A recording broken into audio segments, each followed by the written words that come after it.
थोडं मोठं पुन्हा एकदा घ्या, पुन्हा एकदा घ्या. माझा हां. आवाज मोठा केला का त्याच्या? हो, केलं.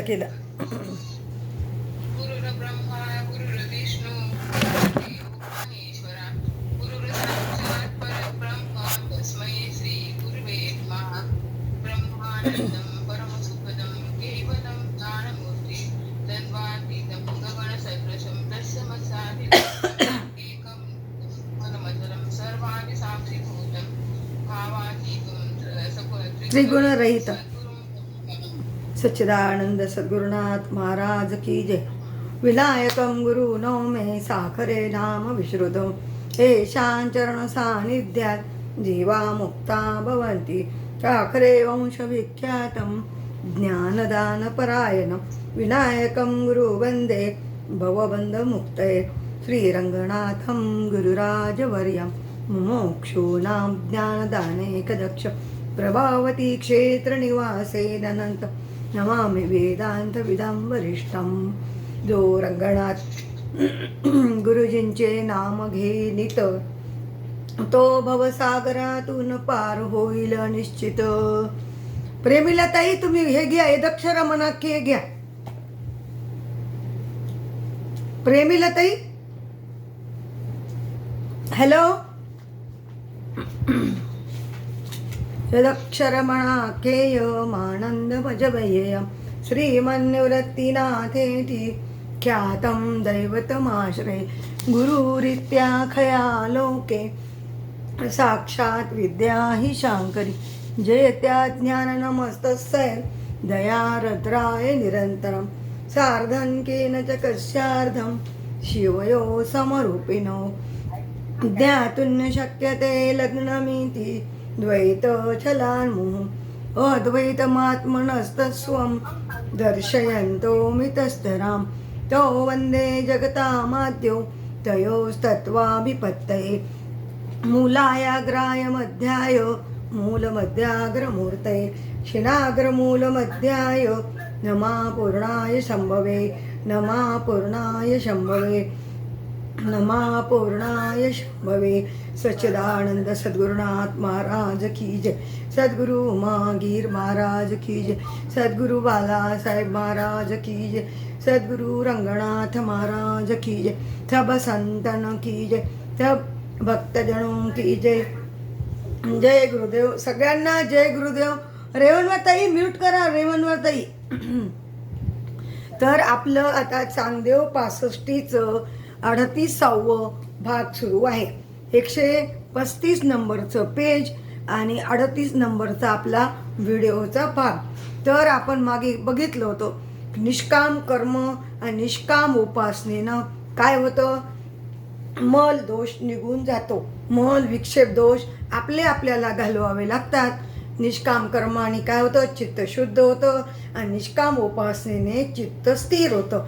मग या स्थिर झालेल्या चित्तामध्ये आपलं आत्मरूपी म्हणजेच ज्ञानरूपी बीजारोपण चांगल्या प्रकारे होतं आणि मग आपल्याला आपली दशा, आपली खरी स्थिती कळून येते. म्हणून प्रथम मल दोष घालवावा. Page number 135. आणि हा मल दोष निष्काम कर्म आणि नामस्मरणाने जातो. मल दोष गेल्याची खूण.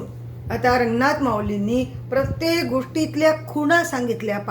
आपण काय करतो, खुणेनी बरोबर त्या घरी जातो. खुणेनी सीतामाईचा शोध लागला तसा या खुणेनी आपल्याला शोध लागत असतो. तर प्राण जाण्याचा प्रसंग, आता इथं प्रसंत झालं, प्रसंग पाहिजे हा. प्राण जाण्याचा प्रसंग आला तरी पाप करावे वाटू नये. बघा, अंतकाळ जवळ आला तरी पापाची इच्छाच होऊ नये. किती संकट आले तरी आपल्याला पाप करा वाटू नये. याला काय म्हणायचं, मल दोष गेल्याची खूण. पाप सहजासहजी तर करूच नाही. पहा 135 नंबरचं पेज, दुसरा पॅरेग्राफ पहा. प्राण जाण्याचा प्रसंग आला तरी पाप करावे वाटू नये. पाप सहजासहजी तर करूच नये. आग्रह केला तरी करू नये. आता कधी आता तुम्हाला प्रसंग येणार नाही, पण जे नोकरीत वगैरे असतात सगळ्यांचे मन सारखे नसतात. काही लोकांमुळे काही लोकांना काहीतरी वाईट करावं लागतं म्हणल्यापेक्षा करायला भाग पाडतात असे सुद्धा प्रसंग येतात. पण अशा प्रसंगावर सुद्धा आपण खऱ्या अर्थाने मात करावी. ते प्रसंग आले तरी ते पाप आपल्याकडून घडूच नये असा आपला आग्रह असावा आणि त्याच क्षणी गुरुचं स्मरण करावं. मग आपल्याकडून हे पातक होत नाही. हे मी तुम्हाला अनुभवानेच सांगते पहा, कारण तुम्हाला बाहेर प्रतिकूल परिस्थितीचा एवढं अनुभव नसतील, पण मी या सगळ्या परिस्थितीला तोंड देऊन आजपर्यंत पुढे पुढे पुढे आपलं मार्गक्रमण केलं. त्यामुळे आपल्याला कोणी आग्रह केला तरी आपल्याला पाप करावंच वाटू नये. याचं ही खून कशाची आहे? मलदोष गेल्याची खून आहे. पाप करूच नाही, करून अब्रू राहत असली तरी करू नये. अब्रू म्हणजे आता काही लोक धडधड पाप करतात आणि त्यांना कोणी काही म्हणत नाही. आपण म्हणतो सामान्य लोक, अरे ते लोक किती भ्रष्टाचार करायले आणि मजेत राहिले. अरे ही काही दिवसाची मजा आहे, पुढे काय सजा आहे तुला कळेल का ते? म्हणून आपण कधीही याचा विचारच करू नये. आपला मार्ग वेगळा, त्यांचा मार्ग वेगळा. अगोदर ते जरी सुखी दिसले या जन्मात, या देहात, जागृत अवस्थेत, तरी त्याचं पर्यवसन दुःखात झाल्याशिवाय राहतच नाही. हे सिद्धांत आहेत. म्हणून आपण आपल्या कर्माला पण जपलं पाहिजे. पाप केलेले जन्मभर कधी कोणाला कळणे शक्य नसले तरी करू नये. अशा पुरुषाचा मलदोष गेला समजावा, पण आहे त्या स्थितीत समाधान नाही. आता मलदोष तर गेला, त्याला पाप करायची इच्छा नाही, पण जी स्थिती आहे त्याच्यात समाधानी नाही. आमचा 2 BHK, त्यांचा 3 BHK, आमची 1 मजली, त्याची 4 मजली इमारत. अरे त्याच्या प्रारब्धानी झाली. म्हणून आपण आहे त्या स्थितीत समाधान मानणं हा खरा पुरुषार्थ आहे आणि आत्मा कळाल्याची खूण आहे.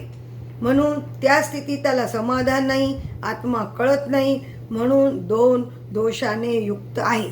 तर कोणत्या 2 दोषांनी? आवरण आणि विक्षेप. मल गेला. त्या पुरुषाने निष्काम उपासना करावी, म्हणजे विक्षेप दोष जातो. निष्काम म्हणजे काही न मागता देवाची भक्ती, काही न मागता ईश्वराची भक्ती, काही न मागता ईश्वर देव एकच, गुरुची भक्ती, आजूबाजूच्या लोकांना मदत करणं, हे सगळं निष्काम भावनेने करावं. मग आपला तो विक्षेप दोष, जो प्रतिबंध येतो परमार्थाला, तो निघून जातो. मग विक्षेप दोष गेल्याची खून.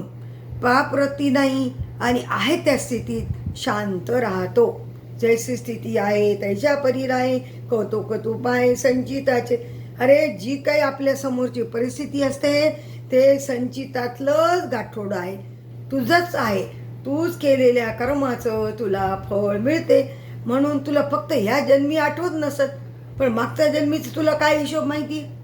म्हणून भाऊ महाराज नेहमी म्हणायचे, या जन्मी एखाद्याला वाटतं आपण काही केलं नाही, कोणाचं वाईट केलं नाही, वाईट चिंतलं नाही, मग आपल्यासमोर काही असे प्रसंग काय यावे गंभीर? याचं कारण मागच्या जन्मीचा पराक्रम. मागच्या जन्मी जे केलं ते या जन्मी भोगावं लागतं, या जन्मी केलं ते पुढच्या जन्मी भोगावं लागेल. म्हणून आता आपल्याला ज्ञान झालं ना. बोला बोला बोला बोला. ते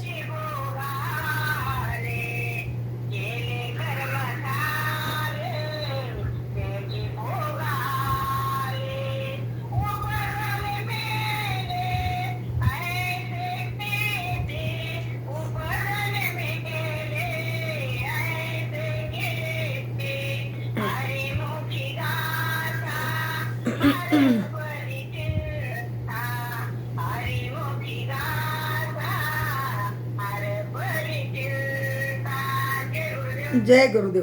मग जे कर्म आपण केले तेच भोगायला आले आणि हरीच्या चिंतनामध्ये तो भोग काय होतो? समाप्त होतो. मग हरपली चिंता, मग चिंताच राहत नाही. काय होतं? चिंतन येतं. भाऊ महाराज किती वेळा सांगायचे, एका चित्तामध्ये चिंतन तरी राहतं किंवा चिंता तरी राहते. मग चिंता कशाला करायची? चिंता से घटे शरीर. आपल्याला शरीरात वेगवेगळे आजार, डॉक्टर सुद्धा काय म्हणतात, अहो ताई तुम्ही मनावर घेऊ नका, होऊन जाईल बऱ्या. डॉक्टरच्या शब्दात शक्ती असते. म्हणजे आपल्याला प्रेरणा मिळते की बाबा डॉक्टर म्हणायला लागले, आपल्या गोळ्या सुरू आहेत, आज ना उद्या गुण येईल. पण ते आपल्याला लक्षात आणून देतात की तुम्ही काय करा, आता माझ्या हातातले मी प्रयत्न केले, तुम्ही ईश्वराची करुणा. शेवटी डॉक्टर सुद्धा म्हणतात शेवटी मी सगळे कर्तव्य केले, आता तुमचा भगवंत आणि तुम्ही. आणि कित्येक लोक अशा याच्यात आल्यावर त्यांच्यात बदल सुद्धा झाला. अघटित घटना अघटियसी. ठाकरे महाराजांनी एक अनुभव सांगितला. एक ग्रहस्थ आले होते म्हणे, त्यांना असा दुर्धर आजार म्हणजे कॅन्सर सारखा आजार. तर ते म्हणाले, महाराज आता या आजारातून मी काही वाचत नाही, तर मला याच्यावर काही उपाय सांगा. तर खूप श्रीमंत होते. महाराज म्हणे, मी एक उपाय सांगतो तुला, तू काय कर, या चिंतनामध्ये सतत राहा.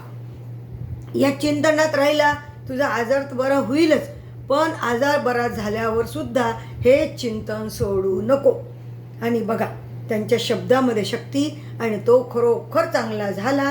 आणि नंतर जो या मार्गाला लागला तो शेवटपर्यंत या मार्गाला लागला. मग आपल्या भाऊ महाराजांच्या काळात किती व्यसनी लोक व्यसनमुक्त झाले, आजारमुक्त झाले, आपल्याला समोरच माहिती उदाहरण. म्हणून आपण भगवंतावर विश्वास ठेवायचा, गुरुवर विश्वास ठेवायचा, आणि आपले कर्म आपण चांगल्या रीतीने आचरण करत राहायचं. मग विक्षेप दोष गेल्याची खून, पाप प्रवृत्ती नाही व आहे त्या स्थितीत शांत राहतो, त्याचा विक्षेप दोष गेला समजावे. अशा पुरुषाने आवरण दोष निवृत्त्यर्थ ऐकावे, म्हणजे तो मुक्त होतो. होतो म्हणावं लागतं, पण त्याला नंतर आपण आहोत हे कळतं, त्याची प्राप्ती. पण एवढं होण्यासाठी सुद्धा मल दोष घालवावा लागतात. आवरण म्हणजे असत्वापादक, आभापादक आणि अनानंदापादक. असत्वापादक म्हणजे आत्मा नाहीच वाटतो, मग आहे म्हणून कळून दिलं. आभानापादक म्हणजे त्याचं भान नाही. त्याचं भान कोणत्या अवस्थेत आहे आपल्याला भाऊ महाराज किती वेळा सांगायचे, गाढ झोपेचं चिंतन करा, मग ते आपल्याला कळतं. मग तिथं आपल्याला झलक दाखवली भगवंतानी. तिथे अज्ञानीची आवरणासहित झोप असते आणि आपली आवरण निवृत्त्यर्थ असते.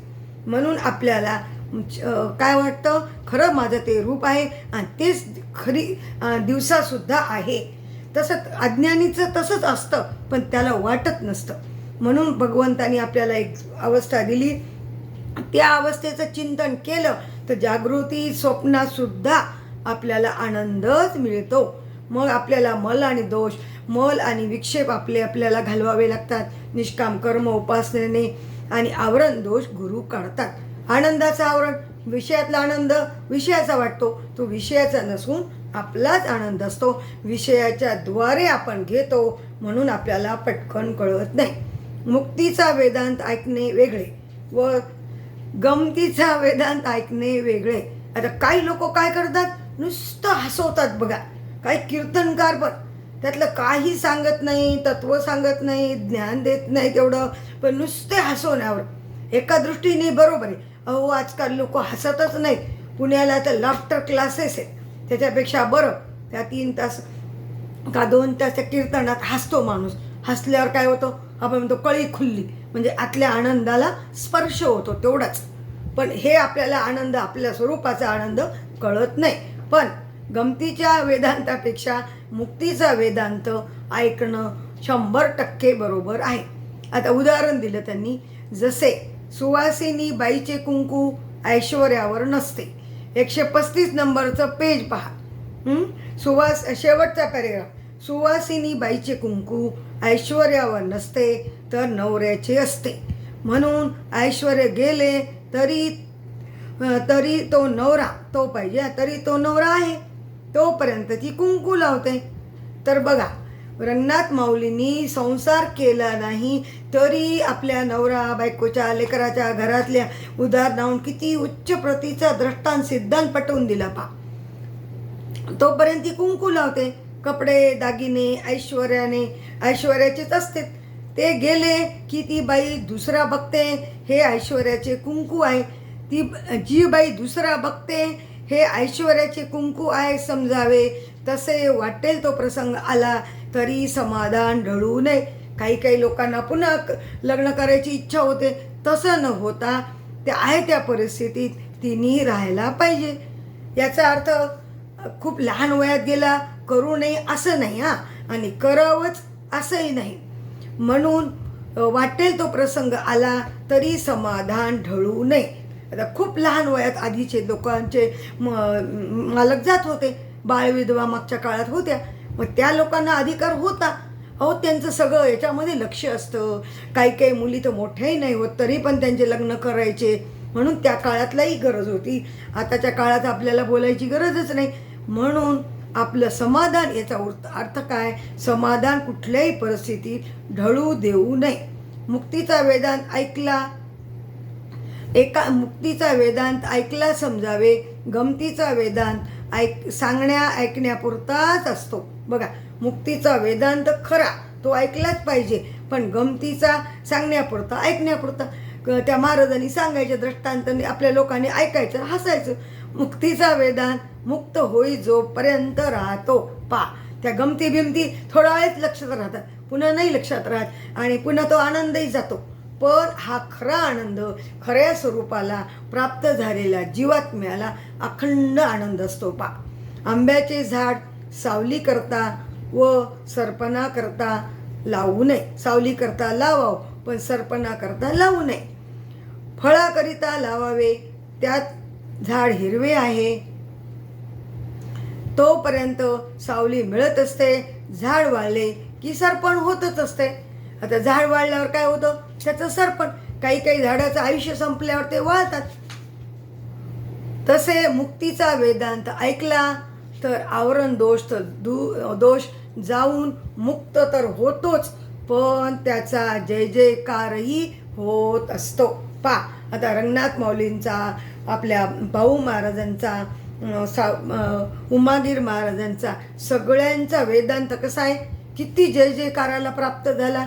आपण पाहतो त्यांच्या आपल्या भाऊ महाराजांचं कार्य रंजनाताईंनी पुढे नेलं. आता सगळं मंदिर गच्च भरायला लागलं, आणि किती त्यांच्या नंतर लोकांना स्फुरण आलं. त्या स्फुरणाने, त्या काळात त्यांच्या झालेल्या दर्शनाने, 1-2 तासाच्या श्रवणाने सुद्धा तो इतरांकडून पूर्ण होतो साधक. मग जय जयकारही होत असतो आणि त्याला आनंदही मिळतो. त्याचे आवरण दोषही जातात, तिन्ही दोष. सार गोष्ट, ज्याचे 2 दोष गेलेले असून आवरण दोष निवृत्त्यर्थ साधन चतुष्टय संपन्न झालेला आहे. म्हणजे 2 दोष गेले, आणि साधन म्हणजे विवेक, वैराग्य, शमदमादी, षटसंपत्ती, मोक्षाची इच्छा, श्रवण, मनन, निधिध्यासन आणि तत्वम पदार्थ शोधन. मग असा पूर्ण झालेला आहे त्याचे अधिकार. त्याने वेदांत ऐकावा आणि वेदांत सांगणारा 3 दोष गेलेला असावा. गुरुचे 3 दोष गेलेले असावे आणि शिष्याचे 2 दोष मल आणि विक्षेप, पण आवरण निवृत्त्यर्थ तो गुरुपडे यावा. असा श्रोत्या वक्त्याचा जोडा असावा. जोडा म्हणजे जोडी, जोडा म्हणजे दोघं. म्हणजे आवरण दोष जातो. संसारात नवरा बायकोचा असा जोडा असावा लागतो. पायात घालण्याचा जोडा जमावा लागतो. तसा श्रोत्या वक्त्याचा जोडा जमावा लागतो. जोडा असला म्हणजे कटकट होत नाही व खटखट राहत नाही. मग दोघांची जोडी आपण म्हणतो गुरु शिष्य हे असेल. कृष्ण अर्जुन, आपले भाऊ महाराज कृष्ण होते, आपण अर्जुन होऊन त्यांचा बोध ऐकला, म्हणून ते कृष्ण रूप आपल्याला प्राप्त केलं. आणि आता पुढे पुन्हा बरेच अर्जुन आहेत, पुन्हा बरेच ते अर्जुन कृष्ण होतील, पुन्हा दुसरे अर्जुन होतील. मग हे काय, तरले तरतिगा आणि कही विश्वासो. ज्याला विश्वास आहे ते बरोबर तरुण जाणार. फक्त श्रद्धा पाहिजे. श्रद्धावान लभते ज्ञानम. श्रद्धेला साक्षात्काराची योग्यता असते. म्हणून जोडी ही खरी महत्त्वाची जोडी. एखाद्या वेळेस आपली कुटुंबातली जोडी जरी व्यवस्थित नसेल, प्रतिकूल असेल, तरी ही जोडी जर भेटली तर आपण मालामाल होतो. म्हणून भाऊ महाराज नेहमी म्हणायचे, आपल्या संसारातली अनुकूल प्रतिकूल परिस्थिती परमार्थाला लावावी आणि आपण मुक्त आहोत हा निश्चय आपल्या आपोआपच होत असतो. आहोतच, प्राप्ताची प्राप्ती एवढं होण्यासाठी हे कळावं लागतं. मग आपल्याला वाटतं, हे भगवंता आपली प्रतिकूल परिस्थिती होती म्हणून आपल्याला ह्या ज्ञानाची गोडी लागली, आपण याच्यामध्ये आलो आणि आपल्या देहाचं खऱ्या अर्थाने सार्थक झालं. संसार प्रारब्धाने होत असतो आणि प्रयत्नाने परमार्थ करावा लागतो.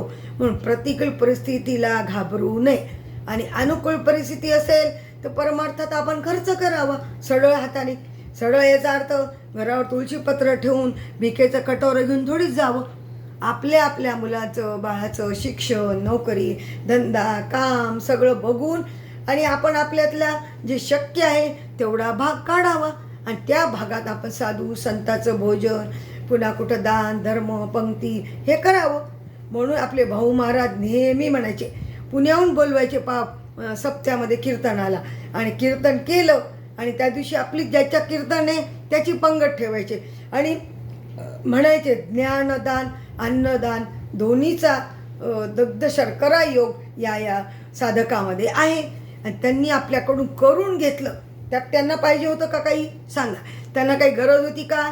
ते आपल्यासाठी झिजले.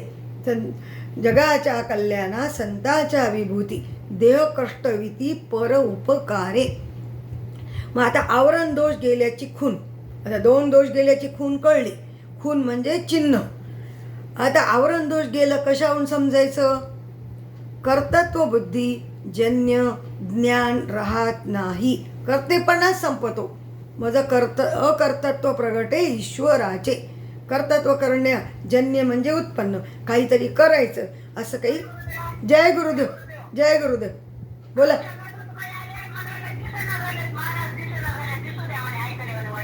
अरे अहो ते कसं, अहो ते काय व्हायलं, मला 2 कॅमेरे उघडून सांगता यायला थोडं अवघड व्हायलंय. थांब 1 मिनिट. हां आता दिसायले का बघा, लाल दिसायला कपडा है ना. 1 मिनिट. हां दिसायले का आता मी सांगा. हॅलो. हे कसं व्हायलं सुमनताई, मला की नाही ते व्हिडिओ शूटिंगचा कॅमेराचं आणि याचं थोडं ॲडजस्टमेंटच जमाना गेली म्हणून मी हे काही दिवस बंद ठेवला होता. म्हणून आपल्या लक्षात ठेवायचं की आपले 2 दोष गेलेत हे कसं कळावं. तर आपल्याला ज्या वेळेस मला काही कर्तव्यच राहिलं नाही हे कळालं, कर्तव्य नाही कर्तव्य आहे वाटलं तर आपलं काय राहिलं, आवरण दोष गेला नाही. आता मला काही कर्तव्य राहिलं नाही असं वाटलं तर आपला आवरण दोष गेला. वाटणं वेगळं, पण याचा अर्थ दान पुण्य गुरुच्या पंक्तीत खर्च करणं हे सोडून नाही द्यायचं. पण ते करून आपल्याला न केलं, काहीच केलं नाही असं वाटतं, याला म्हणायचं मज अकर्तृत्व प्रगटे ईश्वराचे. तर आता लक्षात ठेवा, आवरण दोष गेल्याची खून काय, कर्तृत्व बुद्धीजन्य ज्ञान राहत नाही. करायचे असं ज्ञान आपल्यामध्ये राहत नाही. हेच वेदांत श्रवणाचे फल आहे, यासच मोक्ष म्हणतात. टप्प्याचं चाललंय बघा, आपलं खूप महत्त्वाचं चाललंय. मोक्ष झाला तर आवरण गेले समजावे. झाला म्हणजे आपल्याला कळत असं आपल्याला प्राप्ताची प्राप्ती होत नसतं. आपल्याला ज्ञान काय होतं, आहेच हे कळतं. मी आत्मा अगोदरचाच होतो, अप्राप्तवत वाटला ते प्राप्तवत वाटतं, एवढंच. मग आपल्याला काय वेगळं मिळवायचं नाही. वेगळा गुरु आणून देतात का, आपलं रूपच आहे मोक्ष, तसं त्या आपल्या स्वरूपाला आपल्याला प्राप्त करून देतात. जे आपलं मन म्हणा, आपलं काय होतं इकडं तिकडं अडकलेलं असतं संसारात, लेकरा बाळात, मुला बाळात, पैशात, अडक्यात, धनात. मग तेच मन आपल्याला गुरुवर टाकलं तर गुरु आपल्याला बरोबर त्या मनाला शांत करतात, आहे त्या परिस्थितीत आनंदात राहायला शिकवतात. हां बोला बोला बोला बोला.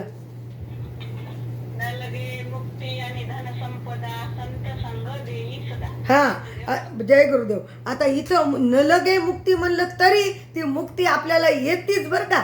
मुक्ती आपल्याला वरमाला घालते. मुक्ती आपल्याला नको म्हणलं तरी आपल्याजवळ येते. सुख आपल्या पायाशी येतात. म्हणून ते तुकाराम महाराजांनी काय सांगितलं, भक्तीच्या दृष्टीने हे वाक्य वापरलं. तू देव आणि मी भक्त. भक्ती मार्गातलं काही अभंग असतात, ज्ञान मार्गातले काही असतात, कर्म मार्गातले अभंग असतात. या अर्थाने ते मुक्तीला तसं म्हणले. पण आपण मुक्त आहोत हे आपल्याला कळतं. मुक्ती नको असंच असते याचा अर्थ बरं का. मग आपल्याला याचाच मोक्ष म्हणतात. मोक्ष झाला तर आवरण गेले समजावे, आवरण गेले तर श्रवण केले समजावे. आता आपल्याला आपल्या चिन्ह सांगायले पहा. मल विक्षेप, आवरण गेले तर श्रवण केले समजावे. मल विक्षेप दोष निवृत्तीत मन राहते. पण बोला बोला. मन हे माझे राम झाले, मन हे माझे राम झाले. प्रवृत्ती करूनी निवृत्तीकडे आले, प्रवृत्ती करूनी निवृत्तीकडे आले. जय गुरुदेव. छान छान. प्रवृत्ती सांडून म्हणायची इथं. सांडून म्हणजे प्रवृत्तीला सोडून सोडून प्रवृत्ती मार्गातलं सोडून निवृत्ती मार्गामध्ये आलं. प्रवृत्ती मार्ग म्हणजे हे करा ते करा ते, आणि निवृत्ती मार्ग म्हणजे काही न करणे हे असं. म्हणून प्रवृत्ती सांडून म्हणजे सोडून निवृत्त दशेला ते प्राप्त झालं. मग निवृत्तीत मन राहते, पण आवरण दोष निवृत्तीत तादात्म्य सुटते व मन राहत नाही. तादात्म्य म्हणजे आसक्ती. भाऊ महाराज किती वेळा म्हणायचे, आसक्ती तो जाबे सक्ती. मग ती गेलेली आलेली जाती. लहान बाळ पावर कोणाजवळ आनंदात राहतं, कोणी काही दिलं तर खातं खेळतं. तसं मग आनंदाचे डोही आनंद तरंग या अवस्थेला तो जीवात्मा प्राप्त होतो या ज्ञानाने. मग मन कसं होतं, मन मारुणी उन्मन करा ताटी उगरा ज्ञानेश्वरा. मग मन राम म्हणजे आत्मस्वरूपात स्थिर होतं. आनंदाचे डोही आनंद तरंग, आनंदी आनंद, आनंदी आनंद, आनंदाचे डोही आनंद तरंग. छान छान. आनंदाचे डोही आनंद तरंग. जय गुरुदेव. जय गुरुदेव. मग आपल्याला नेहमी चित्तात असलेलं स्वरूभूत असलेल्या आनंदाला हा जीवात्मा प्राप्त होतो. पण खऱ्या गुरुकृपेमुळे हे आपलं आपल्यालाच असतं, पण आपलं आपल्यामध्ये असतं ते कळत नाही, त्याचा अनुभव येत नाही. तो अनुभव आपल्याला साधू संताच्या संगतीत येतो. म्हणून संत संग देई सदा. अशा रीतीने हे 3 दोष मनाने निर्माण केलेले आहेत. बोला बोला बोला.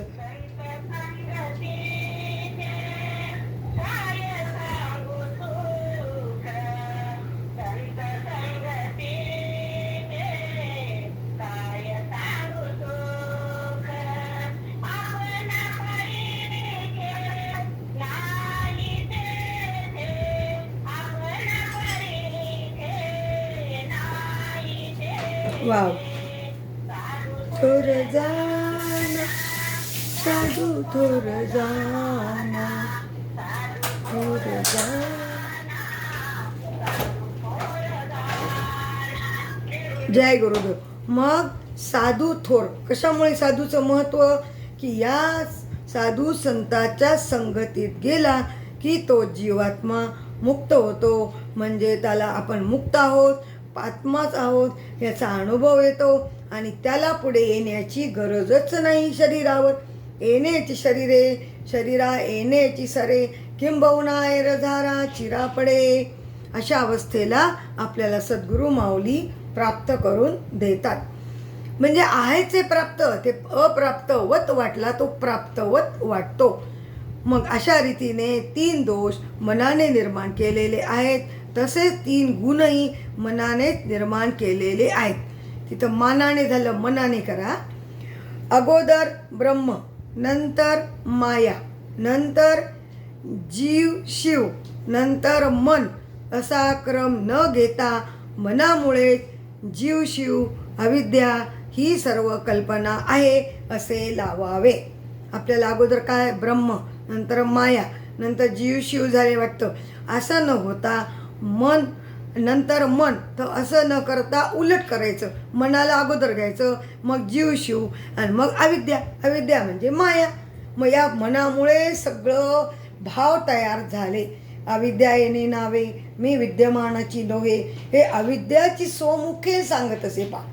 किंवा जीव शिव दोन्ही हरिरूपी तरंग, सिंधू तो अभंग नेने हरी. हरी म्हणजे ब्रह्मस्वरूपावरचे जीवाच्या लाटा आणि ईश्वराच्या लाटा ह्या आहेत.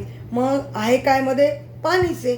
मग ईश्वर जीवाला काय करतो, मुक्त करायला साधू संताला पाठवतो. मग दोन्ही सारखेच होतात.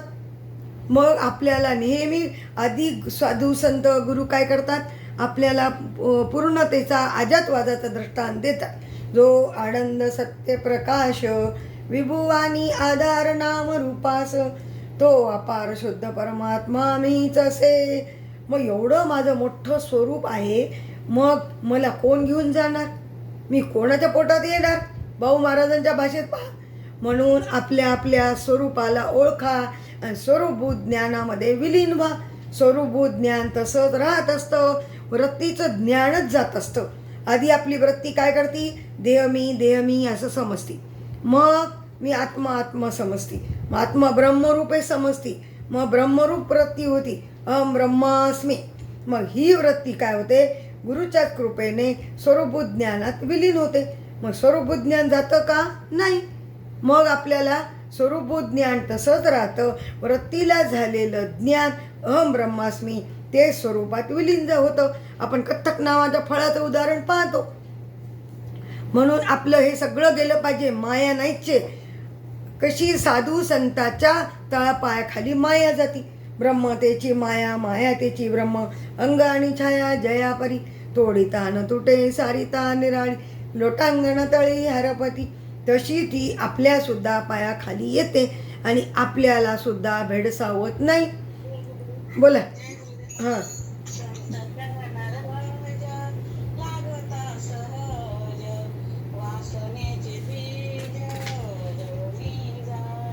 छान छान. जय गुरुदेव. संत संग लागला की आपल्यातल्या वासना, काम, क्रोध हे सगळं नष्ट होते. पहा, आपल्याला परीक्षा कळती. अशा रीतीने हे झालं आपलं. आता कसं त्यांनी एकनाथ महाराजांनी प्रमाण सांगितलं. भलता पुसे अविद्या कोण, अविद्या मुख्यत्वे अंतःकरण. तेथ बिंबले ते चैतन्य, जीवाभिधान नाम त्यासी. एकनाथी भागवतातली ओवी आहे. भलता पुसे अविद्या कोण, अविद्या मुख्यत्वे अंतःकरण.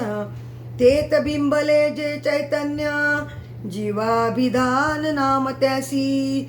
जीव इसविद काय आली, नाव आलं त्याचं काय, अंतःकरण. कसं, आता याचं स्पष्टीकरण.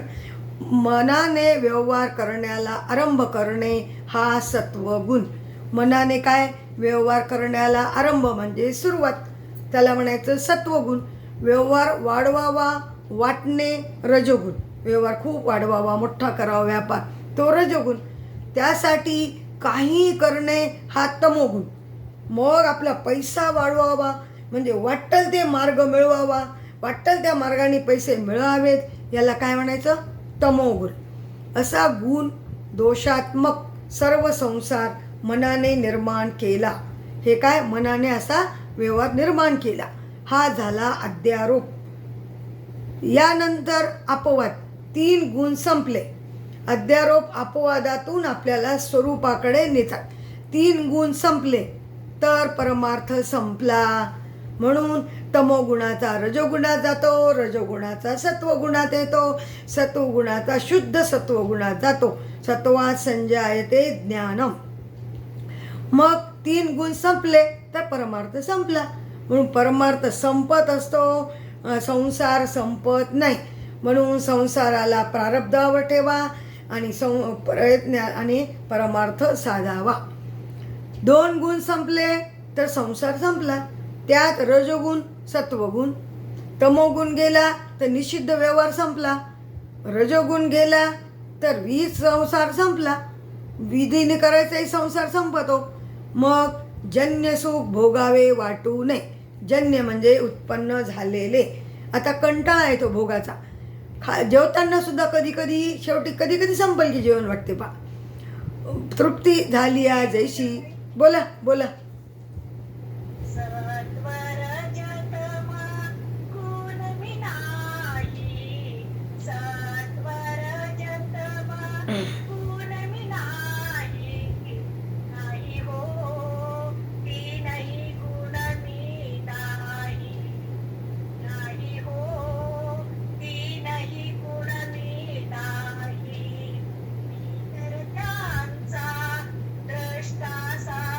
छान छान.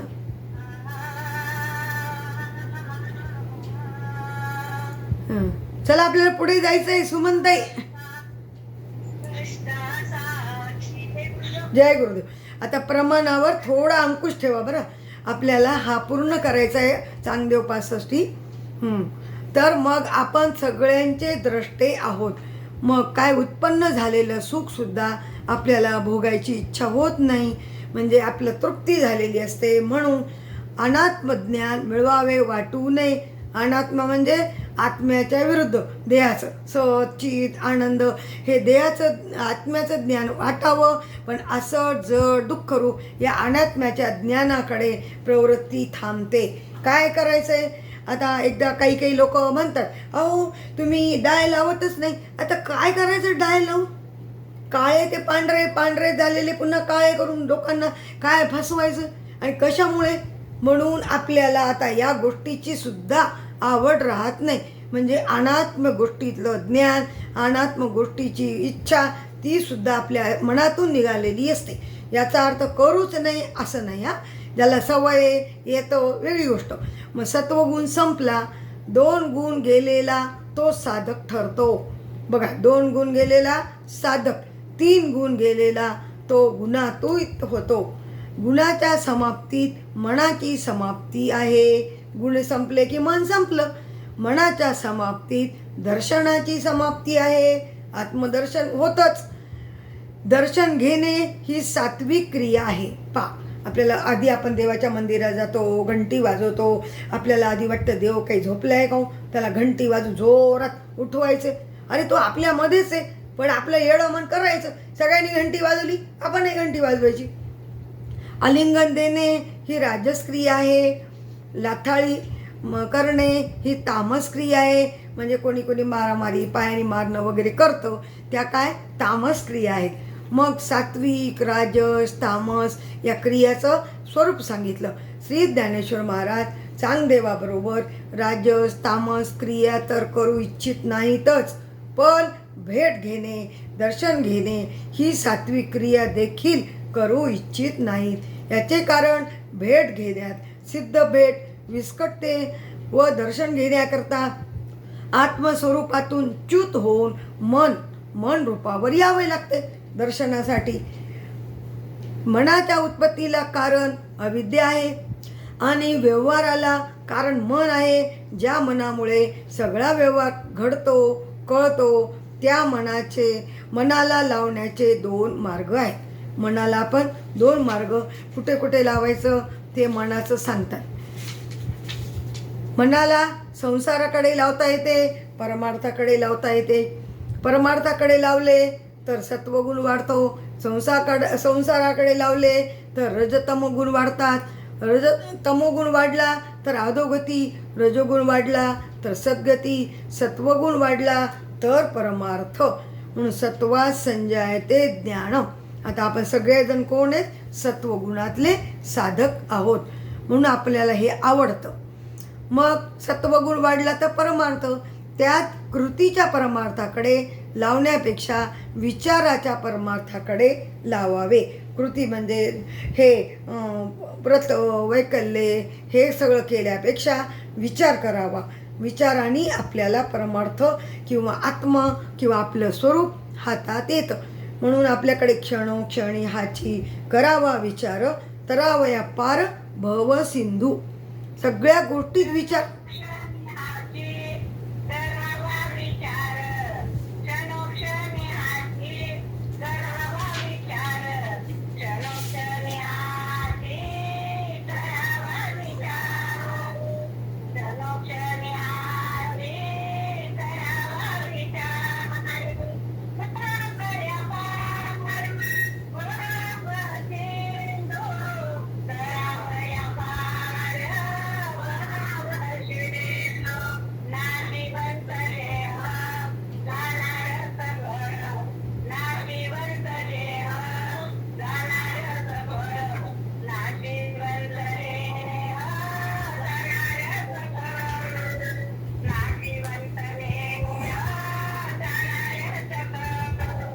जय गुरुदेव, जय गुरुदेव. म्हणून क्षणोक्षणाला हा विचार आला पाहिजे.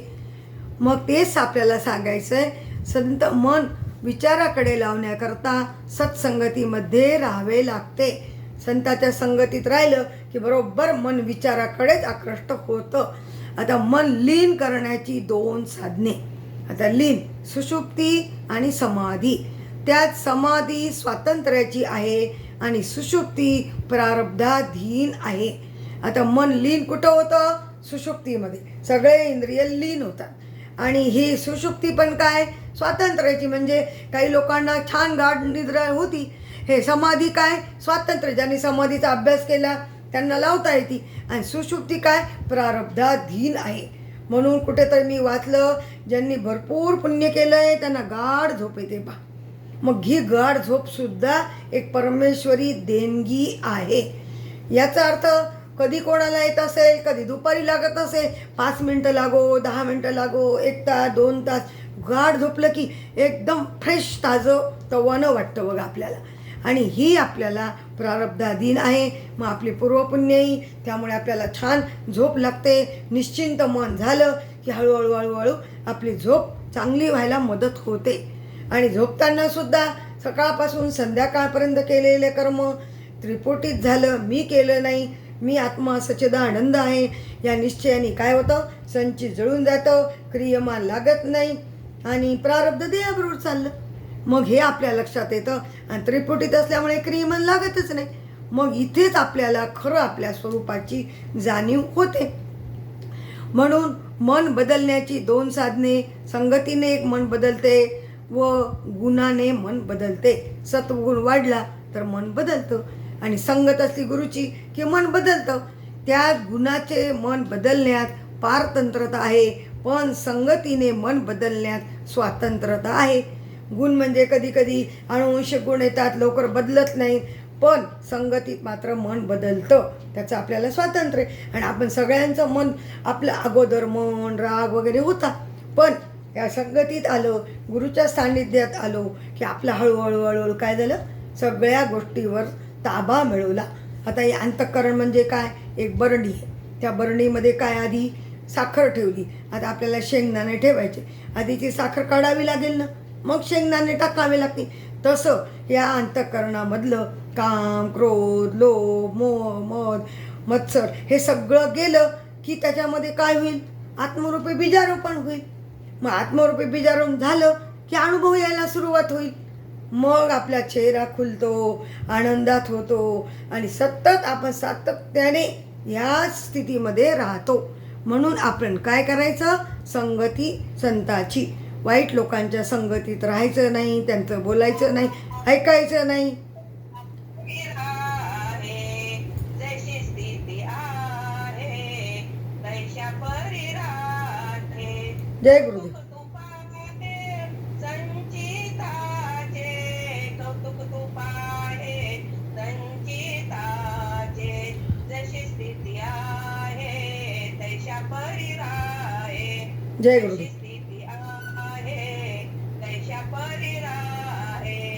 मग ज्या स्थितीत आहो आपण त्या स्थितीत राहायचं. मग वाईट संगतीने काय होतं? वाईट विचार येतात. त्या स्थितीला आपण वाईट लोकांच्या संगतीत राहायचं नाही. आणि आता कदाचित कानावर शब्द आले तर या कानाने सोडून द्यायचं, मध्ये तर घ्यायचंच नाही. आता तेच सांगितलं माऊलींनी, रंगनाथ माऊलींनी, कुसंगतीने मन फाजील बनते. काही लोकांना अशी सवय असते, ह्याचं उनं त्याचं उनं करायची सवय असते. भाऊ महाराजांना अजिबात अशा गप्पा, अशा संगतीत बसलेलं आवडायचंच नाही. माझ्या समोरची गोष्ट आहे. एकदा मी भाऊ महाराजांच्या घरी गेले तर कोणीतरी बाई आली. आता भाऊ महाराजांना माहीत असेल त्या बाईचा स्वभाव वगैरे, तर ती अनिताशी बोलत होती. नंतर ती बाई गेल्यावर अनिताला म्हणे, अनिता ही बाई पुन्हा दिसली नाही पाहिजे आपल्या घरी. बरोबर आपल्याला काय वाटतं? अरे गुरु महाराज सगळ्यांना ज्ञान देतात, असं कसं बोलले? त्याचा परिणाम काय होतो याची त्यांना जाण होती. त्यामुळे ते बोलले तसं की आपल्या घरामध्ये असं वातावरण नको, पॉझिटिव्हिटी राहावी, सकारात्मक ऊर्जा राहावी, घरातल्यांची मनाची प्रवृत्ती बिघडू देऊ नये, याच्यासाठी माऊली झटत होती. म्हणून अशा लोकांच्या संगतीत राहू नये आणि तो संग घेऊ नये. संत संग देई सदा. सुसंगतीने मन सत्वगुणी बनते, संत संगतीने मन विवेकी बनते. चांगल्याच्या संगतीने सत्वगुण वाढतो आणि संताच्या संगतीत विवेकी म्हणजे त्याला आत्मा अनात्म विवेक कळतो, मग त्या विचाराला प्रवृत्त होतो. विवेकी मन गुणातीत बनते, 3 गुणाला सोडतो विवेक आला की. म्हणून तुम्ही मनाला स्वाधीन ठेवून विवेकाकडे लावा. म्हणून गुरुला आपण काय दिलं? मन दिलं. हे तन, हे मन आणि धन. धन म्हणजे रजिस्टर लिहून द्यायच्या का? नाही. आता जे आपलं धन आहे ते गुरुमाऊलीचं समजायचं आणि त्याचा वापर योग्य रीतीने करायचा. मनाला कोणीकडे लावावे यात तुम्ही स्वतंत्र आहे. तुम्ही मनाला स्वाधीन ठेवू शकता. मन आपल्या मुठीत असलं पाहिजे. मनाच्या स्वाधीन होऊ शकता, दोन्ही करू शकता. मनाला आपल्या स्वाधीन किंवा आपण मनाच्या स्वाधीन. आता संसारी लोक कोण आहे? मनाच्या स्वाधीन गेले. मन म्हणालं की निघाले बाहेर हिंडायला, निघाले पर्चेसिंगला, निघाले दुकानात. पण त्या मनाला आपल्या ताब्यात आणलं तर आपण काय म्हणतो? नाही नाही, हा पाठ होऊ द्यायचा आणि मग खूप आवश्यक असेल तर तिकडं जायचं. मग हे मन काय झालं? आपल्या स्वाधीन झालं. म्हणून मन लावा एकांती साधू संगे. मन स्वाधीन आहे का मनाच्या स्वाधीन आहो याची खूण बघा. परमार्थाकडे लावले तरी लागत नाही व संसाराकडे न लावता संसार सोडित नाही असा प्रकार असेल तर आपण मनाच्या स्वाधीन आहो असे समजावे. वा वा.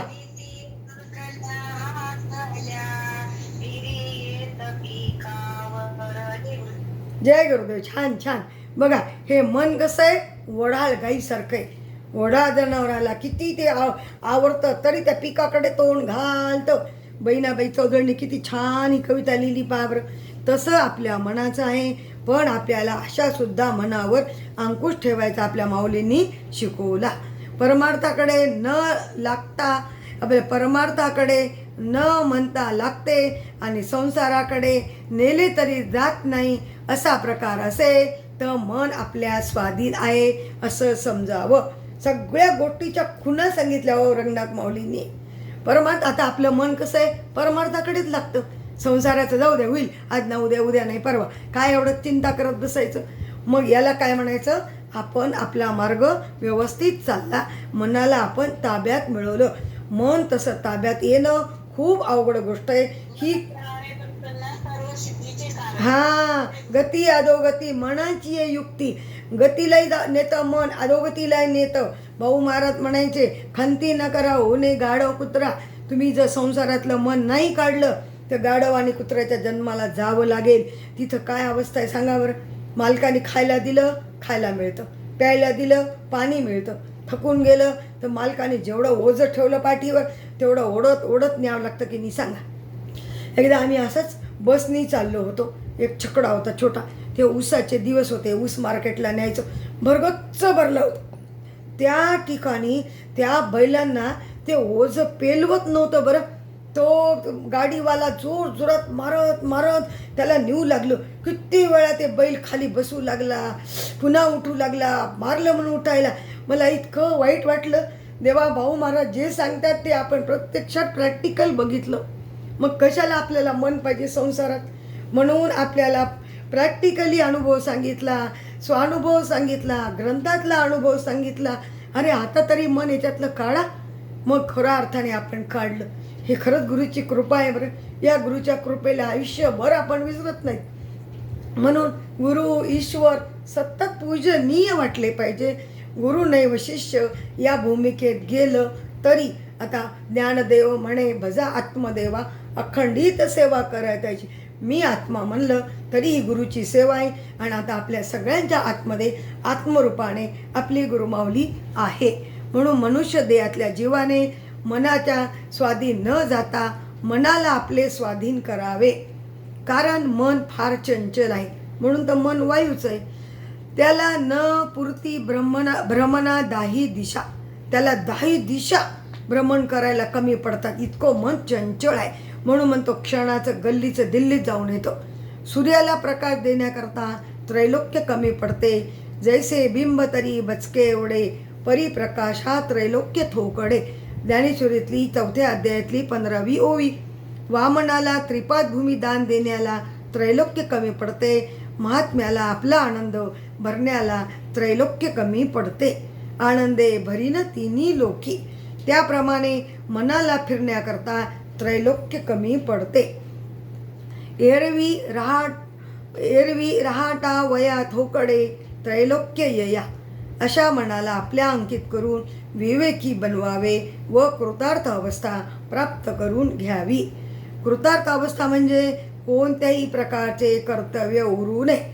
आता तुमच्या मनात येईल, ह्या कसं काय चांगदेव सांगायला? अहो, ही गुरूंची इच्छा. म्हणून गाडगेताई प्रेमळ अंतकरणाने प्रयत्नाने सातत्याने आवाज बसला तरी पण त्या प्रवचन सोडत नाहीत. त्याही सांगतात, अजून लोया मॅडम सांगतात, गरुड माऊली सांगतात, जे जे आपले गुरूंचे शिष्य ते तळमळीने सांगतात. आणि सांगणं हे गुरुच्या ऋणातून थोड्या प्रमाणात का होईना मुक्त होण्यासारखं आहे. आणि गुरुच्या इच्छेमुळे आपला चांगदेव 65चा अट्टाहास सुरू आहे. आणि या चांगदेव 65मुळे कित्येकांना प्रेरणा मिळालेले साधक पुढे जातील. ज्यांचा निश्चय पक्का झाला त्यांचा दृढ होईल आणि आनंदात आपल्याला राहता येईल. म्हणून आपल्याला बाकी काही कर्तव्यच नाही. मन आहे तोपर्यंत संसाराचे किंवा परमार्थाचे कर्तव्य आहे. त्यात संसाराचे कर्तव्य अनेक देहातून संपवून टाकावे व परमार्थाचे कर्तव्य मनुष्य देहातून संपवून टाकावे. परमार्थाचे कर्तव्य संपण्यापूर्वी मन आहे तोपर्यंत देव व गुरु आलं नाही की तर रू करून घ्या. देव व गुरु यांची सेवा करणे कर्तव्य आहे.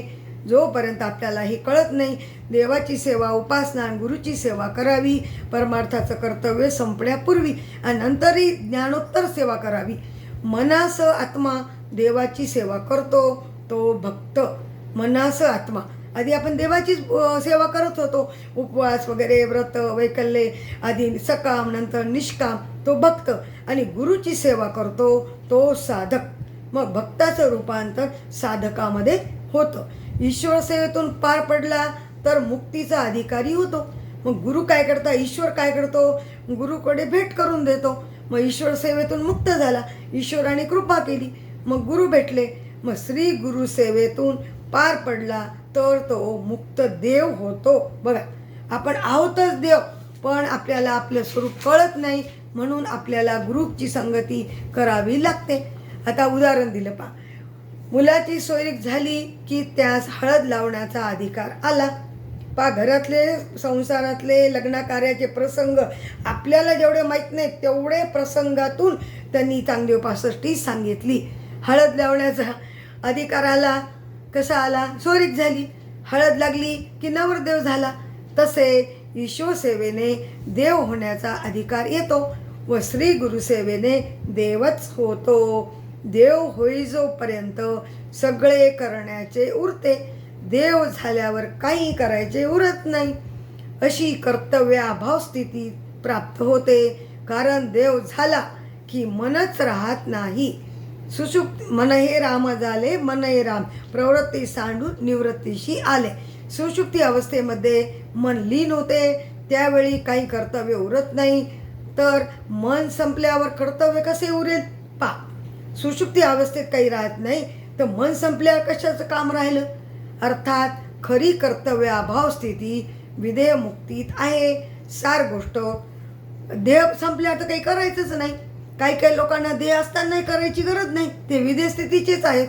सार गोष्ट देव होण्याकरता व कोणतेही कर्तव्य न उरण्याकरता मन संपवावे लागते. म्हणजे मनात काही येऊ द्यायचे नाही. आपण म्हणतो मन चिंती ते वैरी न चिंती. हो, वैराच्या मनात आपलं मन असं चिंतं ते वैराच्या मनातसुद्धा येणार नाही, तितकं मन वाईट.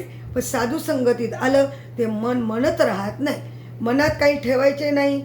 मग मन जे उरते तो आत्मा. दुजे खंडे तरी उरला तो अवघा हरी. हरी आत्मा एकाच अर्थाचे शब्द. आता हे महत्त्वाचे पहा, संसारातले मनात न येण्याकरता वैराग्य लागते. ज्याला ये लोकापासून ब्रह्मलोकापर्यंत अनुकूल मानलेल्या भोगाच्या इच्छेचा त्याग करावा वाटतो त्याच्यात काय आलं? वैराग्य. आता परमार्थातले मनात राहण्याकरता अभ्यास लागतो. आता परमार्थाचं काही काहीला वाटतं, अहो आम्हाला तुम्ही शिकवता ना तेव्हा कळल्यासारखं वाटतं आणि नंतर आठवतच नाही हो. मग ते कसं हळूहळू अभ्यासात प्रगती होते आणि मग आपला विश्वास होतो. मन जरी नाही आठवलं तरी आतल्या आत बदल होतच राहतो. जसं आता अजून एक उदाहरण, तांब्याचं भांड आहे, ते लाल असतं मूळ, पण ते कसं काळं वेगळं कसं तरी दिसतं. पण त्याला आपण लिंबूनी चिंचेनी घासत राहिलं, हळूहळू त्याच्या वरचं जातं, त्याचं किटन चढलेलं, मग ते तांबूस दिसतं, मग एक दिवस छान दिसतं. तसं आपल्याला आपल्या या अभ्यासाचा करावा लागतो. आणि स्वाध्याय तर पहा, आता योगायोगाने काय झालं, आम्ही इकडे शिकत राहिलो MA मराठीपर्यंत, अभ्यासाची सवय होती, शिकवायची सवय होती. मग तोच अभ्यासाचा विषय काय केला आम्ही, फक्त बदलला, परमार्थ विषय केला. मग आता परमार्थ विषय केल्यावर त्या विषयाचं काही वाटतच नाही.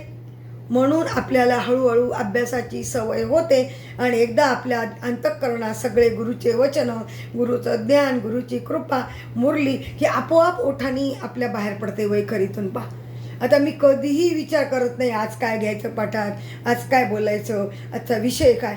सहज याला म्हणायचं, आपले उमागीर महाराज सांगायचे, अहो आपल्या आतमध्ये ज्ञानाचा झरा आहे म्हणून सच्चित आनंद.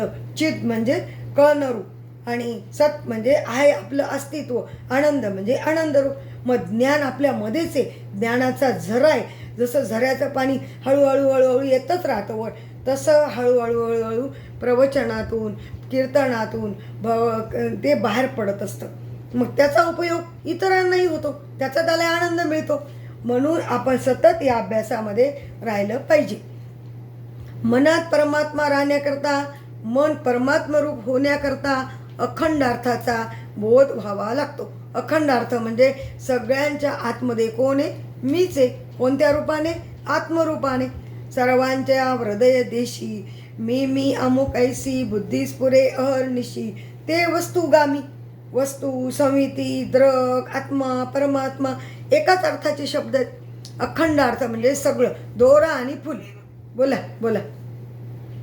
व्यापक देव दाखुन देशी, व्यापक देव दाखुन देशी, निरगुण निराकार तूच आहेशी, निरगुण निराकार तूच आहेशी. जय गुरुदेव. तुझ विना नाही ज्ञान गुरु हो. भरला तुमचा दरबार, भरला तुमचा दरबार गुरुराया, भरला तुमचा दरबार, जय गुरु. भरला तुमचा दरबार गुरु महाराज, भरला तुमचा दरबार. जय गुरुदेव. जय गुरुदेव. एक दोनच ओळी घेत जा बरं का, म्हणजे आपल्याला आपला भाग महत्त्वाचा पुढे न्यायचा आहे. तर आपल्या लक्षात येतं की अखंड अर्थ म्हणजे काय, दोरा आणि फुल. दोरा सगळ्या फुलामध्ये असतो, तसं आत्मस्वरूप सगळ्यांमध्ये आहे. फुलं वेगळे आहेत. ज्या फुलाने म्हणजे उपाधीने आतलं स्वरूप ओळखलं त्याला पुन्हा फुल व्हायची, उपाधीला यायची गरज नाही. पुन्हा अजून करंटचं उदाहरण, भाऊ महाराज काय सांगायचे, सगळीकडे करंट, वीज एकच आहे. कुठे बल्ब लावा उजेड पडतो, फॅन लावा हवा येते, ओव्हनचं बटन लावा गरमी येते. मग हे सगळे उपकरणं वेगळे असले तरी करंट जसं एक आहे तसं आपल्या सगळ्यांमध्ये आत्मतत्व एकच आहे. म्हणून ब्रह्मांडात आपण आहोत हे लक्षात ठेवायचं. आणि ब्रह्म आपल्यामध्ये आहे, ब्रह्मांडात आपण आहोत आणि आपल्यामध्ये ब्रह्म आहे. मग आपल्या आतला कुठं गेला परमात्मा सांगा बरं. म्हणून अखंड अर्थ एकदा लक्षात आला की सगळे माझे रूप वाटतात, हे माझेच रूप आहेत. मग आपण देवा तू मी लेकर आहे, तू सर्वांचा पिता, नेमाने तुझं नमितो गातो, तुझ्या गुणांच्या कथा. मग देव कोण झालो, मीच झालो. मग सगळ्यामध्ये देव आहे, माझ्यातही देव आहे. मग देवा सगळ्यांचं भलं कर, चांगलं कर, रक्षण कर. कोण बोला बोला आणि ताई बोला बोला. हा हो मिळाले तुमचे धोंडे मिळाले. अगं तुमच्या धोंड्याचाच आस्वाद द्यायलो आम्ही चांगदेव पासष्टीतून. मला काल परवा तुझी आठवण आली बघ. आणि त्याने आपल्याला धोंडे दिले. आता तू बोलवलं याचा अर्थ दिले, मिळाले, तृप्त झालो बघा. मग असे आपले गुरुमाऊलीचे घरातले संस्कार होते. म्हणून आज सुद्धा आपल्याला धोंडे आमंत्रण आहे. इतक्या दूर असून आठवण आली की नाही. म्हणून आपण कधी गुरुग्रहाला विसरायचं नाही. तुम्हाला जे काय हो हो येतो आलं आलं आलं समजायचं. आता मिळाला धोंडा मिळाला, येराबाई तृप्त झाल्या. अगं तुमच्या तृप्तीमुळे आमचा हा ऐश्वर्य आहे. म्हणून हो हो हो हो आम्ही ना अजून 1.5 महिन्यांनी येणार आहेत बघ. 2 ऑक्टोबरला इथून निघणार आहेत. हो हो हो बरोबर. आम्हाला केव्हाही धोंडे मिळाल्यासारखेच आहेत. हां आपले रोजच धोंडे आहेत. विठोबाचे राज्य आम्हा धोंडे दिवाळी. हां हो हो विठोबाचे राज्य आम्हा धोंडे दिवाळी. दसरा दिवाळीत आहेच आहे. म्हणून आपल्या गुरुग्रहाला कधी विसरायचं नाही. आपल्या श्रद्धेने जे आपल्याला घडेल ते आपण गुरुग्रहाला द्यायचं. आपल्या गुरुमाऊलीला काळजी घ्यायची, गुरुमाऊलीचं चिंतन करायचं. गुरुमाऊलीच्या सुखामध्ये आपलं सुख आहे. गुरुमाऊली गुरुचं घर कधी शिष्याने विसरू नये. गुरुचा घरचा वारासुद्धा शिष्याला आनंद देत असतो. काल परवाच्याच पाठामध्ये मी सांगितलं, जेव्हा नमन लहान होता, पाळण्यामध्ये होता, तेव्हा मी साखरे महाराजांच्या कॅसेटमध्ये ऐकलं. अक्षरशः पाळण्यातल्या नमनला मी असा नमस्कार केला आणि पाया पडले. फार बाळ होतं ते पाळण्यामधलं. गुरु घरचं लहान लेकरू सुद्धा आपल्या शिष्याला पूजनीय आहे. मी पुन्हा पुन्हा सांगते. त्यामुळे आपण कुठंही गुरुघराण्याबद्दलचं वाईट ऐकत जाऊ नये, बोलू नये. ऐकलं तर मनावर घेऊ नये आणि त्याला रिस्पॉन्स देऊ नये. काही लोक वेगळ्या वेगळ्या पद्धतीची बोला बोला बोला हो हो पालकपुरी देते आल्यावर पालकच घेऊन येते. हा पालकपुरी देते, लाडू देते, सगळं सगळं काही देते. म्हणून बघा आपल्याला किती प्रेम आहे. याला म्हणायचं प्रेमाचा आपल्यावर वर्षाव. गुरुमाऊलीने तर केलाच केला. गुरुच्या उपाधी त्यागानंतर गुरुच्या घराण्याला सुद्धा आपल्याला प्रेमाचा वर्षाव करायची इच्छा आहे. बघा अजून काय भाग्य पाहिजे. याला म्हणायचं खरं उजळले भाग्य आता, अवघी चिंता वारली, संत दर्शनी हा लाभ, पद्मनाभ जोडी येला. तर आता आपण आपल्या ज्ञानाकडे वळूया. मनात परमात्मा राहण्याकरता, मन परमात्मरूप होण्याकरता अखंड अर्थाचा बोध व्हावा लागतो. अखंड अर्थाच्या बोधात मन संपून जाते. मनामुळे परमार्थ करावायचा आहे. मनच परमार्थ करतो. मन संपेपर्यंत परमार्थ करावा लागतो आणि मन संपण्याचाच परमार्थ करावा लागतो. श्री ज्ञानेश्वर महाराज भगवान पांडुरंग देण्याकरता आले व म्हणाले, क्षीरसागरातून निघालेली 14 रत्ने देऊ का. बघा, पृथ्वी तळाचे संपूर्ण एकछत्री राज्य देऊ का. ज्ञानेश्वर माऊली म्हणाले, देवा मी हे काही घेणार नाही. कारण मज अबोल प्रपंचेसी, मज अबोला प्रपंचेसी, तुला द्यावेच वाटत असेल तर एकच दे, वृत्तीसहित मन संपव. मला प्रपंचाचं काही बोलूच नका. वृत्तीसहित मन, वृत्ती पण गेली पाहिजे. जरण दिसे तेथे माझे मन चरणी लागो. मग देवाच्या चरणी, भगवंताच्या चरणी आपलं मन गुरुचरणी लागलं. म्हणून आपल्याला आता आनंद मिळतो. त्याची 2 कारणं. ईश्वराचे चरणी मन ठेवले की मन संपून जाते. ईश्वरालाही जीवाचे मनच आवडते. बघ, ईश्वर सुद्धा आपल्याला काय म्हणतो, देव भावाचा भुकेला म्हणजे मनाचा भुकेला. जीवाला ईश्वराचे धन आवडते.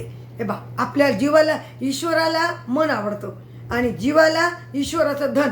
मला आवडं दे, मला तेवढं दे, मला असं दे. हे ईश्वर काय करतो, देवाला भीक मागितल्यासारखं मागून घेतो बा. म्हणून ईश्वराला जीवाचे मन आवडते. ईश्वर जीवाला धन देतो, पण जीव मात्र ईश्वराला आपले मन देत नाही. पा, जीव कसा बदमाश आहे. ईश्वराचं धन घेतो पण त्याला मन देत नाही. जीवाने आपले मन ईश्वराला दिले तर मन हे राम झाले, मन हे राम झाले, या स्थितीला येतो.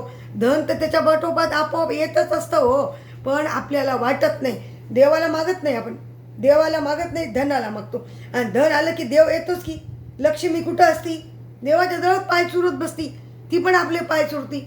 म्हणून आपल्या लक्षात ठेवावं की पैशाचा मोहात पडू नये, पैसा मागू नये. पैसा आपला प्रारब्धाने येत असतो.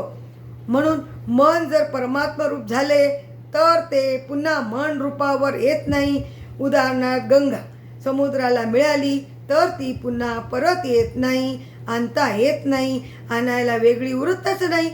आपल्याला अमृत अनुभवातलं दुसरं प्रकार, जो भेटलियाची सवे, जो भेटलियाची सवे, पूर्ती उपायाची धावे, प्रवृत्ती गंगा स्थिरावे, सागरी जिये. मग असा जो परमात्मा भेटला की आपल्याला जो शब्द परमात्मा, गुरु, ईश्वर तिघांकडेही लावता येतो. जेव्हा भक्ती करतो तेव्हा ईश्वर, जेव्हा आपल्याला ज्ञान देतो तेव्हा गुरु, ज्ञानानंतर आपल्याला आपला अनुभव येतो, मग तेव्हा आपलं स्वरूप. मग एकदा स्वरूपाला प्राप्त झालो की पुन्हा प्रपंचाकडे जायची गरज आहे का? नदी धो धो धावती समुद्राला मिळती, पुन्हा तिला व्हायची गरज आहे का? तसं आपलं हे मन पूर्णपणे गुरुला अर्पण केलं की आपोआप आपल्याला सिद्ध्या प्राप्त होतात, ज्ञान प्राप्त होतं आणि आपल्या सगळे संकल्पच दूर होतात. संकल्प राहतच नाही, संकल्पावरी नये मन, त्या मनात कुठले संकल्प राहत नाहीत. म्हणून गंगा समुद्राला मिळाली की ती पुन्हा परत येत नाही, आणता येत नाही, आणायला वेगळी उरतच नाही. किंवा आयुष्य संपते क्षणी शेवटचा श्वास, बाहेर गेलेला श्वास पुन्हा परत आत आणता येत नाही. आता आपल्याला भगवंताने श्वास मोजून दिलेले असतात, तेवढे श्वास झाले म्हणजे तेवढं आयुष्य संपलं की आपोआप आपले श्वास काय होतात, आपला सूक्ष्मदेह बाहेर जात नाही, आतले आत समाप्त होतो. बीज बाजूनी केलीलाही आम्हा जन्म मरण नाही. भाऊ महाराज जेव्हा संध्याकाळी आमची आई गेली तेव्हा भेटायला आले, तेव्हा मी सगळ्या गोष्टी विचारायची. भाऊ मग आपलं पण तसंच होतं का? आता आमची आई माझ्याकडे राहिली खूप दिवस, सेवा पण मला घडली आईची, गुरुसंगही केला, पण पूर्णत्व आलं नव्हतं. रंगनाथ महाराजांची सेवा केली पण तिथं घरातलीच गोष्टी वाटल्या, घरातलेच महाराज, घर की मुर्गी दाल बराबर. मग तिने काय केलं, तिच्या अंतःकरणात अंतःकळाला मुलाबद्दलची इच्छा. आणि आपण साहजिकच म्हणतो की आईचं काय असतं, मन मुलामध्ये असतं. करा तुम्ही मुलाची काळजी घ्या, सेवा करा, मुलाला खायला प्यायला द्या, पण आसक्त होऊ नका त्याच्यामध्ये. अंतःकळाला त्याची आठवण येऊ देऊ नका, तो कुठेही असो. तरी आमच्या काळाला आपण हे आता आधीच आपलं काम झालंय पा. म्हणून आपल्या अंतकाळाला काय होईल, मी गुरु महाराजांना विचारलं. मग गुरु महाराज म्हणे, एरर बाई, तुमचा गुरुवर एवढा विश्वास, तुमचं ज्ञान एवढं छान, तुम्हाला काय झालं, मी तुम्हाला शिरोमणी करतो, तुम्ही ज्ञानी भक्त आहात. मग आपला आत्मा आपलं सूक्ष्म देह बाहेर कसा निघालो, आणि आपण सूक्ष्म देह ऐकला की नाही, बीज बाजूनी केली लाई आम्हा जन्म मरण नाही. मग आपल्याला जन्म मरण आहे का पुन्हा? मग तिला ते तिच्या कर्म किंवा गुरुच्या संगतीमुळे उत्तरोत्तर चांगल्या ठिकाणी जन्म मिळतो, तिथे संत संग घडतो आणि तिथे पूर्णता येते. कारण मुलामध्ये होता, मुलाला बोलू का म्हणलं तर हो म्हणे, म्हणजे मुलात मन अडकलं की नाही. म्हणून आपलं मन आधीच आपण भगवंताला दिलं, गुरुला दिलं, आणि गुरुनी आपल्या मनाला काय केलं, राम केलं. आपल्याला यायची काळजी आहे का? कुठल्याही स्थितीत आपण गेलो, अमावस्येला जा, वित्तीपाताला जा, ग्रहणात जा, कुठेही आपला देह संपला तरी आपण कसं होऊ, कापुराच्या वाती उजळल्या ज्योती, ठाईच समाप्ती झाली जैसी. पा कापूर लावला तर काही शिल्लक राहतं का? आणि तेलाची वात लावली तर काय होतं, थोडं थोडं अंश शिल्लक राहतो. अजून एक उदाहरण पा, तेलाची वात जेव्हा आपण लावतो दिवा, तेव्हा पा शेवटी दिवा काय होतो, भडकतो, मोठा होतो आणि विजतो. मग अंतकाळ अशी होती. म्हणून आपला अंतकाळ सुद्धा आपल्या गुरुमाऊलींनी चांगला केला. कुठल्याही क्षणी कुठल्याही अवस्थेत आपला देहाचा अंत झाला तरी आपण या ब्रह्मांडाला प्राप्त होतो. त्यांचे प्राण ब्रह्मांडात विलीन झाले, आपले सुद्धा प्राण ब्रह्मांडात विलीन होतात. आपल्याला पुढचा देह नाही म्हणजे नाहीच. बघा, ही एवढी मोठी गोष्ट परमार्थाने साध्य केली. सगळ्यांना ही गोष्ट साध्य हो ही गुरुचरणी ईश्वरचरणी प्रार्थना करते. आणि आता 1-2 मिनिटात आपलं संपला. मग किंवा आयुष्य संपते क्षणी शेवटचा श्वास आलेला, शेवटचा बाहेर गेलेला श्वास पुन्हा परत येत नाही, आणता येत नाही. डॉक्टरला बाहेर जाऊन नको म्हणता येत नाही. घरातील नातेवाईकांना बाहेर आलेला ठेवून घेता येत नाही. तसे ज्याचे मन परमात्मा स्वरूपात गेले ते पुन्हा परत येत नाही. किंबहुना मनाला मनरूपावर आणण्याकरता वेगळे उरतच नाही. श्री ज्ञानेश्वर महाराज म्हणतात, सांग देवा तुझे दर्शन घ्यावे असा मनात संकल्पच निर्माण होत नाही. श्री तुकोबाराय देखील म्हणतात, संकल्पावरी नये मन या नावे अद्वैत खरे ब्रह्मज्ञान. संकल्पावर मन येत असेल तर मनात संकल्प येत असतील तर तो संसार. म्हणून अगोदर मनात संकल्प उरू देऊ नये व नंतर मनच उरू नये, म्हणजे बोधाची पूर्णता झाली समजावे. आत्मवस्तू अखंड द्वय आहे म्हणून तुझी आत्मवस्तू अखंड द्वय म्हणजे अखंड अद्वय एकच एक आहे. म्हणून तुझी भेट किंवा दर्शन घेण्याचा व्यवहार करणे मला गौण म्हणजे कमी महत्त्वाचं वाटत आहे. म्हणून ज्ञानेश्वर माऊली याच्या पुढे काय म्हणतात ते आता आपण उद्या पाहू. अवधूत चिंतन श्री गुरुदेव दत्त सच्चिदानंद सद्गुरुनाथ महाराज की जय. सद्गुरु महागीर महाराज की जय. सद्गुरु बालासाहेब महाराज की जय. सद्गुरु रंगनाथ महाराज की जय. अनिता घे बसाय दंगे अनिता.